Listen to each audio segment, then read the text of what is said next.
In April of 1990, a visionary group of AAP leaders determined that a foundation should be established to support the specialty. And in November 1990, the AAP Foundation was officially incorporated. After its first year, the AAP Foundation held $58,000 in assets. Today, our assets have grown to more than $11 million. The AAP Foundation's awards portfolio has grown to distribute more than $435,000 annually, and we have awarded more than $4.1 million since our inception. More than 300 individuals have served on our committees and board of directors over the past 25 years, along with more than 200 ambassadors and student ambassadors.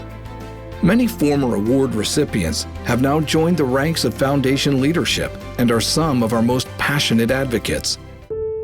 A small group of us, starting with Dr. Leonard Tibbetts, who was our first president, and we founded the foundation initially to accept Robbie Robinson's very generous gift to periodontal research and education. And then, as it does in most times, those leadership gifts tend to spawn leadership and generate more gifts. I was fortunate enough to be chosen the founding president of the foundation. When we started out, there were many doubting Thomases that doubted our ability to raise $5 million from donations to the foundation. Well, to make a long story short, we met that $5 million goal in 1998. I think that the foundation has matured to a level that would have been impossible to describe in the initial phase. I'm an educator. So right now, I think I can say I would never have been a periodontist had I not had educators. And in the future, there won't be any periodontists without educators. And one of the major things that the foundation does do, amongst others, is support education. So when you graduate from your residency program and you have 6 figures of debt, sometimes multiplied a couple of times over, the idea of going to work in academics, frankly, just doesn't come to some people's mind because it's not financially viable. And I have friends in education now who are only there because of the support they got from the foundation as they were starting in academics. When students come out of school with large debt and they would like to go into teaching, it's almost impossible for them to be able to do that from a financial viewpoint. There's no other entity that we have that is encouraging people to stay on and be educators. The people who we have mentored and have funded are leaders in our specialty. They are our educators, they are our lead researchers, and they are our most vocal and articulate advocates. So we have done a great job with the foundation and creating and allowing these people to stay in those positions. Who is going to teach our dental students? Who is going to be a spokesperson for the specialty in the healthcare system of the country?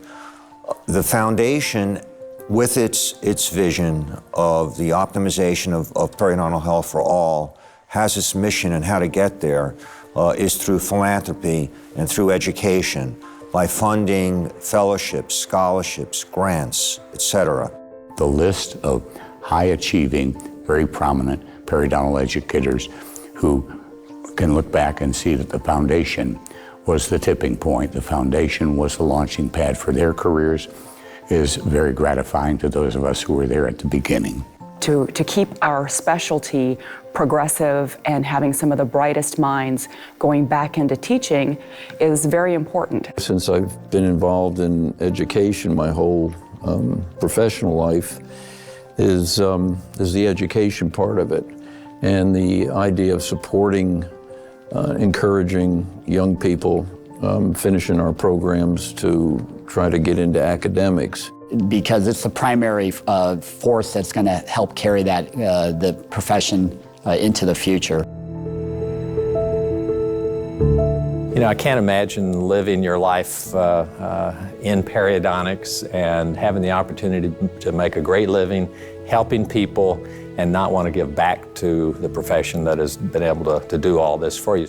The foundation, as a philanthropic organization, depends on patrons, and their largest patron should be the member periodontists, because it's their future that we're trying to affect, it's their future that we're trying to influence, and their support of the foundation should be vibrant and very strong. And when they go out there and they give grants to young periodontal graduates to help them become the foundation of our future, I just can't see anything better to do with my time. I myself am an immigrant, and I think that helping people that are in the same situation that I was 25 years ago and recognizing that they have talent and helping them out is something that is natural for me. For a variety of reasons, one of which was it was the culture in my time to give back, to take advantage. I think the term we always heard in the literature was we stand on the shoulders of giants. And we have an obligation to reach down and lift people to our shoulders so that they can see farther than we have. I started giving back, and I told my husband, I'm going to give back every month until I give back all the money that they gave me. My husband said, why would you do that? I said, because I want to give back, and I want to be able to, just the fact that they recognize me, it's such a big deal that now I want to give it back so that they can recognize other people behind me. The foundation in the last 25 years has given out over $4 million in grants to help these young, bright minds have their door open so that they can continue their work and produce the kind of research that's going to be so important to the future of the profession. I got married 2 months before the time I got awarded, and then shortly after we had our first baby. But it's also a tremendous responsibility. It was a pat in the back saying that, hey, we trust you, we are putting our investment on you as the future of the Academy. Go ahead and fly. It's been tremendous. I think it has been a life-changing experience for me, having been recognized by my peers as something that impacted me tremendously at the start of my career. It was really a recognition to me more than anything that I'm in the right track, I'm doing the right things. It helped me get my first job. I'm on a tenure track, so that will certainly help me attain my tenure at UCLA. There's always a team effort, but I think I was instrumental in starting a postgraduate program at University of Detroit Mercy. So having built something from scratch that has now graduated over 25 periodontists, I think is my way of giving back to our specialty. So now, being in the academic institution, I was able to grow up the ladder, become the program director, and so the impact, the encouragement, the support that the foundation gave certainly plays a very significant role in what we were able to achieve. When I received that award, one, I was shocked that I got it, which was fantastic. So that's always a nice surprise to know that you've been chosen to receive that. But you know, it was one of those things where at the time when you're coming out of school, you're financially not where you want to be in that struggling situation. It helps kind of get your feet planted, get you on the ground and get going.